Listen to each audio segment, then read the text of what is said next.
I'm Jason, 24, and for most of my life, I believed I was the solid foundation my family stood on.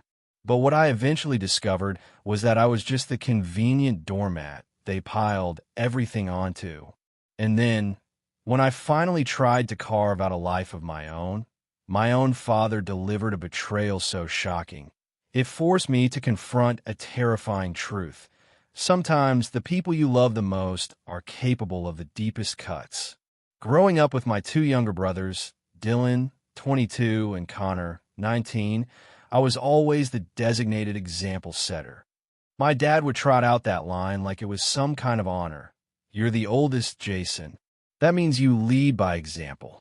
What it really meant was I got yelled at first, did more chores, sacrificed my weekends, and was always the one smoothing things over when those two inevitably messed up. But honestly, I didn't mind. Not at first. It was just family, right? Everything shifted, though, after my mom passed away 2 years ago. Dad, he wasn't the same. He was angrier, his temper shorter, and he developed this weird obsession with balance. But his version of balance looked a lot like Jason carries all the weight, so no one else has to. I kept telling myself he was grieving, that I needed to be patient. And I was. I paid for groceries. I helped Dylan with his college application. I even drove Connor to and from his job for months while he saved for a car he never actually bought. I was working full-time in IT and doing night classes, so it wasn't easy. But again, family. The real mess started when I mentioned I wanted to move out. I'd saved up, found a decent place not far from work, and figured it was time for some independence. I wasn't abandoning anyone. I just needed my own space. I brought it up at dinner one night, casually expecting, I don't know, maybe a hug? A good for you, son. Like I was anything, but you're what? Dad said, pausing mid-chew, his fork hovering. Moving out, I repeated. I found an apartment. Decent rent, near my job. I'll be handling everything myself, don't worry. Dylan barely looked up from his phone. Connor just shrugged. But Dad?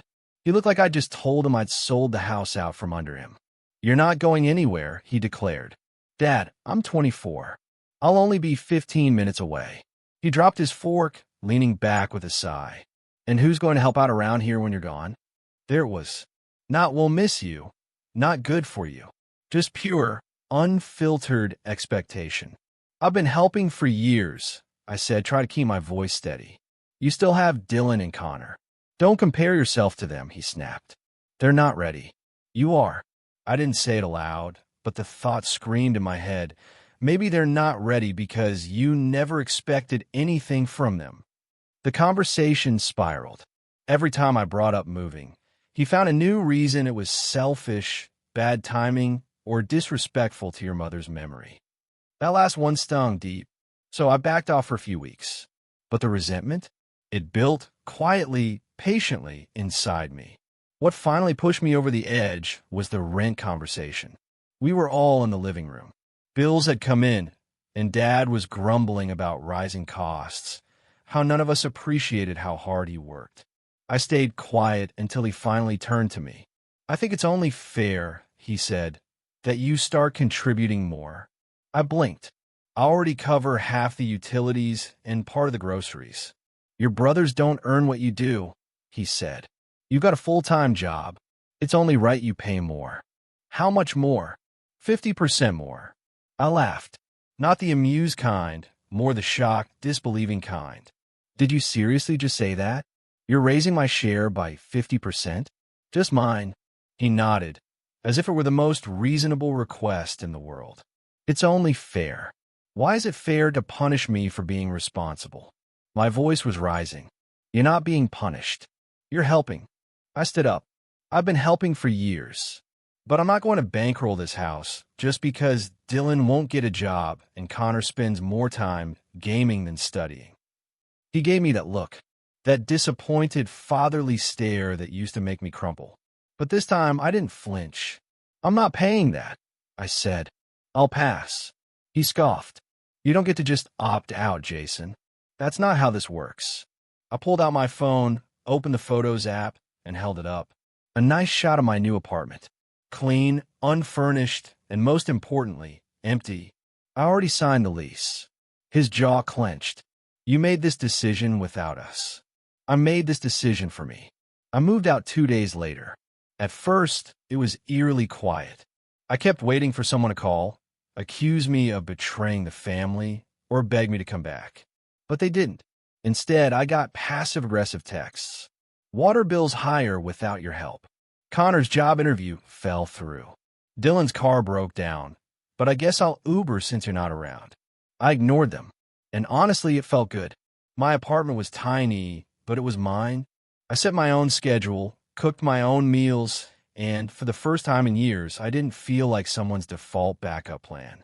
I got more sleep, focused better at work, and even started painting again, something I hadn't done since Mom died.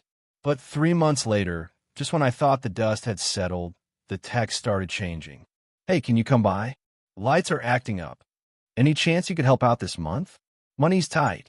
We might have missed a payment or two. Power companies threatening to cut service. Then came the kicker. We need you to move back, just for a little while. It's not the same without you. I stared at that message for a long time. Not because I was tempted, but because it took everything in me not to laugh. That same night, Dylan called. He never called. Hey, so Dad's kind of freaking out. The power went out. I raised an eyebrow, even though he couldn't see me. Sounds rough. Yeah. He said if you just paid the extra like he asked, this wouldn't have happened. Or maybe if everyone chipped in instead of sitting around waiting for me to solve things. I shot back. Silence. I'm not coming back, Dylan. There was a pause, then a sigh. I figured. Just thought I'd try. He hung up without saying goodbye. For a moment, I felt a twinge of guilt. Not because I was wrong, but because for so long, I'd let them believe I'd always come running. But not this time. Now when I finally had peace. Now when I finally had something to lose. And just when I thought that was the end of it, something happened that I truly didn't see coming. Something that made me stop everything and wonder if I'd made a huge mistake walking away. A week after Dylan's call, things went quiet again. Too quiet. No texts, no passive-aggressive guilt trips. Not even a late night. Can you help us with rent? From Connor, which had become oddly routine. At first, I enjoyed the silence. It felt like I'd finally gotten through to them, like they realized I wasn't their emergency backup anymore. But then a call came in. Not from Dad, not from my brothers. This time, it was from Aunt Rachel. Now, Aunt Rachel was Mom's sister, and she'd always been the one sane adult in the family. She never really took sides, but she always had a soft spot for me. Growing up, she'd slip me $20 for snacks every time we visited, and she was the only one who actually showed up to my college graduation. When her name popped up on my screen, I hesitated. Something told me this wasn't going to be a friendly catch-up. I answered anyway. Hey, Aunt Rachel. Jason. Her voice was quiet, but urgent. Have you talked to your dad recently? Not in weeks. Why? She sighed. I went by the house this morning. It's not good. My stomach tensed. What happened? Well, for one, the power's still out. They've been living off canned soup and flashlights. The fridge smells like something died in it. Dylan's sleeping on the couch because his room is filled with boxes of old stuff your dad never got around to clearing out, and Connor's missed work because his car broke down. Apparently, your dad's been taking out on both of them. I closed my eyes and leaned back in my chair. That sounds like exactly what I expected. She paused. He's been saying some pretty wild things. That you abandoned the family. That you're off living the high life while he's stuck cleaning up your mess. My mess? I asked, laughing bitterly. I'm the one who held that house together for 2 years after Mom passed. I cooked, cleaned, paid bills, babysat grown men. And when I finally left, I was told I was being selfish. I know, she said gently. I'm not calling to ask you to go back, but I'm calling to tell you that something's not right with your dad. He's unraveling. I sat there, unsure how to respond. Part of me wanted to ignore it. This was the same man who told me I owed him more than my brothers because I could handle it. The same man who watched me break my back for the family and called it doing your part. But another part of me, smaller now, but still there, couldn't help but remember the better times. The times he coached my soccer team, built a tree house for us in the backyard, held me after I cried myself to sleep the night Mom died. "I don't know what you want me to do," I finally said. "Just be careful." I think he's angry. Really angry.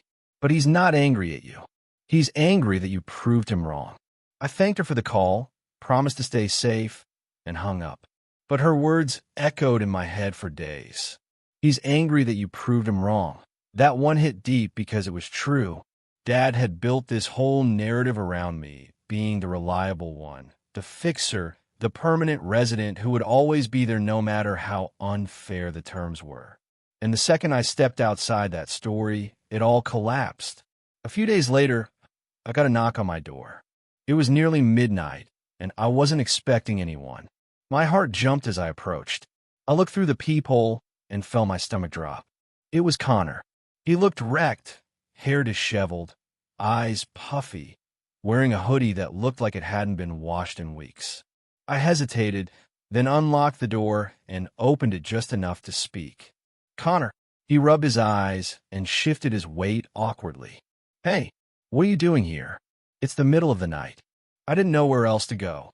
There was something in his voice that pulled at me, a kind of quiet desperation. I opened the door wider and stepped aside. He walked in slowly, like every step took effort.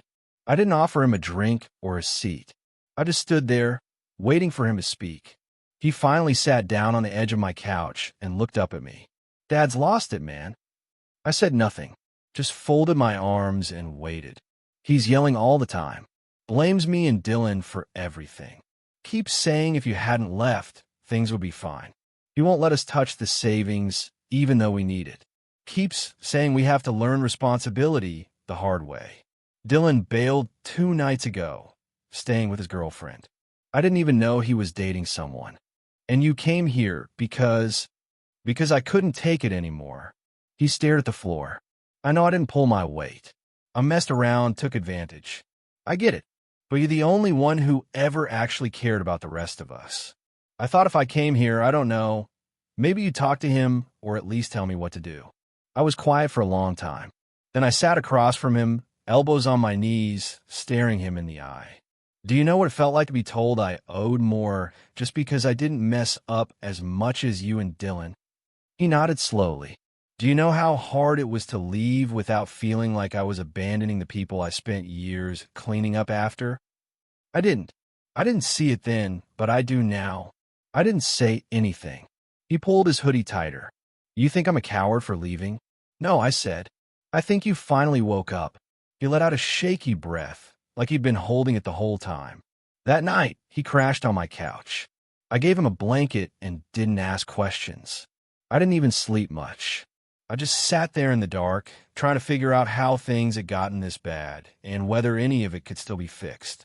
But what I didn't know, what none of US knew, was that while Connor was sleeping on my couch, Dad was making a decision, a big one. And when I found out what he'd done the next morning, everything changed.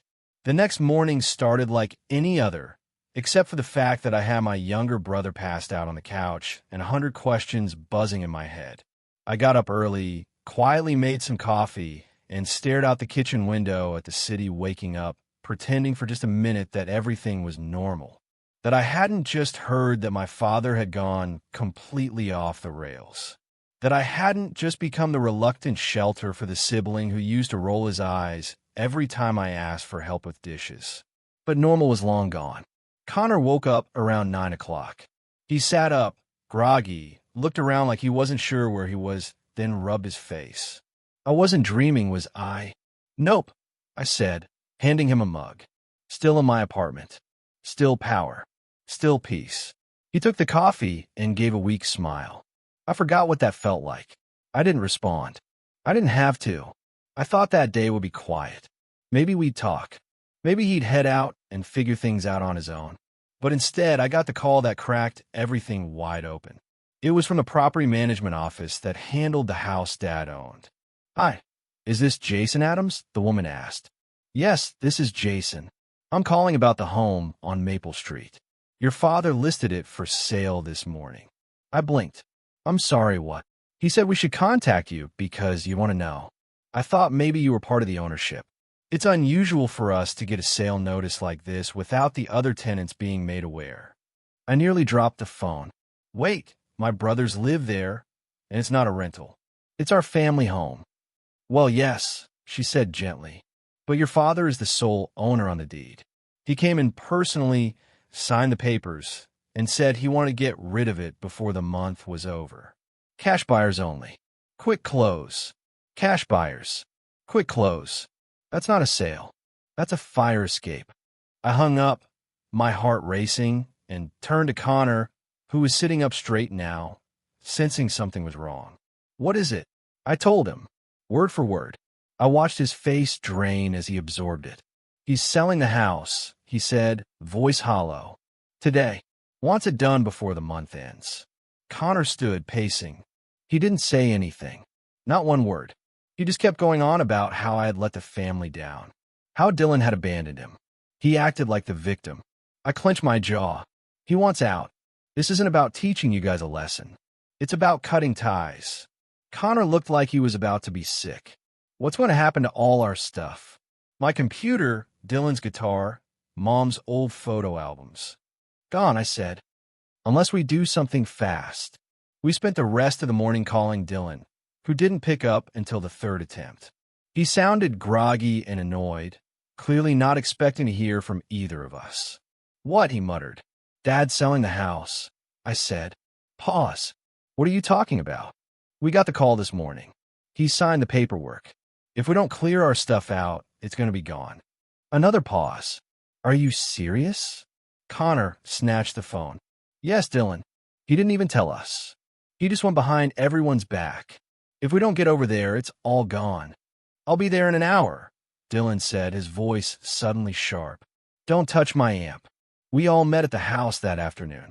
Pulling up to the curb felt like returning to a battlefield after you've already made peace with never seeing again. It looked the same from the outside. White paint a little chipped, front lawn a mess. But stepping inside, it felt hollow. The lights were off, obviously. The air was stuffy, like it hadn't been ventilated in weeks. A few boxes were stacked near the front door, as if Dad had already started packing up what he cared about. The rest? Just scattered, forgotten. The weirdest part? Dad wasn't there. We called his phone, straight to voicemail. No note, no message, just his absence hanging in the air like a ghost. Connor went to his room, Dylan went to his, and I headed straight to the attic. That's where Mom's photo albums were stored. She used to keep everything. Birthday cards, school drawings, newspaper clippings. She'd said once that memories were the only things that don't lose value. I wasn't about to let Dad toss that out for a quick cash sale. As I dug through the boxes, I found something else. A folder. It wasn't labeled, but inside were several crumpled documents. Bank statements, loan applications, past due notices. And then, tucked between two old manila envelopes, was a final notice from the IRS, dated 3 months ago. I stared at it for a long time. Debt. Not a little, a lot. Tens of thousands in unpaid taxes. That's why he wanted me to pay more. That's why he went quiet after I left. That's why he's selling the house. I sat down slowly, the realization crashing down like a tidal wave. Dad wasn't just being unfair. He was drowning, and he was trying to make it look like we were the reason the ship went under. I walked down the stairs, holding the folder, and met Dylan and Connor in the hallway. They saw the look on my face before I even said anything. We were never the problem, I said, holding out the papers. Connor took them and flipped through, his eyes widening. Holy, he's buried. Dylan looked at the ceiling like he was trying not to scream. So what? This whole time, he was blaming us while hiding this. I nodded. He was going to let the house go under. Let our stuff get cleared out. Let the family fall apart just to avoid admitting he'd messed up. And then Connor, still staring at the documents, said something that chilled me to the bone. What if this isn't just a sale? He whispered. What if he's planning to disappear? I didn't say anything because deep down, I was wondering the exact same thing. And as the sun started to set over the house that once held everything we loved, I realized something. This wasn't over. I stayed up that night in my apartment, the IRS folder on my kitchen table, and my thoughts circling like vultures. Connor had crashed again on the couch. Dylan had gone back to his girlfriend's place with a box of his things and a look I hadn't seen on his face since Mom's funeral. Not anger, not sadness. Disgust. I didn't sleep. I was angry, sure, furious even, but not in the impulsive way. This was colder. He'd used me. Used all of us. Lied. Manipulated. And worst of all, he hid it until the last second. And when the ship started sinking, he tried to throw us overboard and paddle away like the captain of some noble sacrifice. I'm not a doormat. Never was. I stuck around because I thought I had to. Because I thought it was love or loyalty or responsibility. But it was fear. Fear of what would happen if I stopped playing my role. And now that I had, he ran. The next morning, I did something I never thought I'd do. I called our family lawyer. Mr. Jennings was old school, had been our legal guy since I was a kid, and helped Mom with her will. I told him what I found. The IRS notices, the quiet house sale, the missing parent. He agreed to meet me that afternoon. When I showed him the folder, he didn't look surprised. I wondered when this would catch up to him. He muttered, flipping through the notices. You boys didn't know? Not a word, I said. He kept us in the dark and tried to pin it all on me when I left. Then he listed the house and vanished. Jennings gave a low whistle. He's lucky you're not pressing fraud charges. That got my attention. Fraud. He looked at me over his glasses. Jason, you told me he came into the office and said the house was vacant, that there were no tenants. That's perjury. If you didn't disclose your brothers still had property in the home or that they were living there part-time, that's grounds for contesting the sale.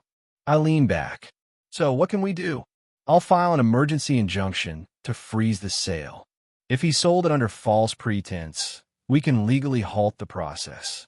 You'll need to sign an affidavit about your brother's residency, and they will, too. If the buyer backs out, which they probably will once they realize this is messy, you'll buy some time. It was like the fog cleared. We had a way to stop it. I signed what I needed to, called Connor and Dylan, and by the next morning, Jennings had the paperwork in motion. The buyer dropped out the following week. Apparently, Dad hadn't told them about the debt either. Typical. But freezing the sale wasn't the end of it. I wasn't going to let this man just fade into the sunset with his pockets full of whatever junk he managed to box up. I hired a private investigator. Not out of revenge, out of principle. He was still my father, yes, but he was also a man who abandoned his kids, lied to legal authorities, and tried to throw us under the bus while he bailed. It took less than 2 weeks. They found him in a cheap motel 2 hours out of town under a different name. He'd drained the last of his retirement into a cash account and was planning to lay low while the house sold. The PI gave me the report. I stared at it for a long time, then made a decision. I called him. He didn't answer at first, of course, but on the third try, he picked up. His voice sounded like he hadn't spoken to anyone in days. Jason, he said carefully, I didn't waste time. I know where you are. Silence. I know what you did. I know you lied about the house. I know you emptied your accounts. I know you were trying to disappear. More silence. Then, like a reflex, he tried the guilt trip. You don't understand what it's been like. I lost your mother. I lost everything. No, I cut in. You lost yourself. And then you tried to take us down with you. I didn't mean. You knew what you were doing. You didn't ask for help. You made demands. You made me feel like I owed you. You tried to make me the villain for stepping away from a collapsing house that you set on fire. He sighed. What do you want from me? I didn't hesitate. Accountability. He laughed bitterly. You want me to apologize? No. I want you to fix what you broke. You owe back taxes. Deal with them. You listed a home full of your kids' belongings. Reverse it. You disappear again, I will press charges. Fraud. Negligence. Whatever sticks. I don't have anything left, Jason. Good. Maybe now you'll finally understand what it felt like to be used. I ended the call. It was over. Connor stayed with me for a couple more weeks, then found a job and moved in with a friend. Dylan went no contact with Dad and poured himself into work and music. We still talk, more now than we ever did under the same roof. The house. We cleaned it out one room at a time. I found more of Mom's things in the attic. Old letters, a journal. She wrote about each of us, how proud she was, how much she hoped we'd take care of one another when she was gone. Asterisk we did, Mom. Eventually. Asterisk. Dad never came back. Last I heard, he was couch surfing with an old army buddy, slowly getting back on his feet. I didn't chase him, didn't fight him, didn't need to, because this time I wasn't the one cleaning up the mess. And for the first time in years, I could finally breathe.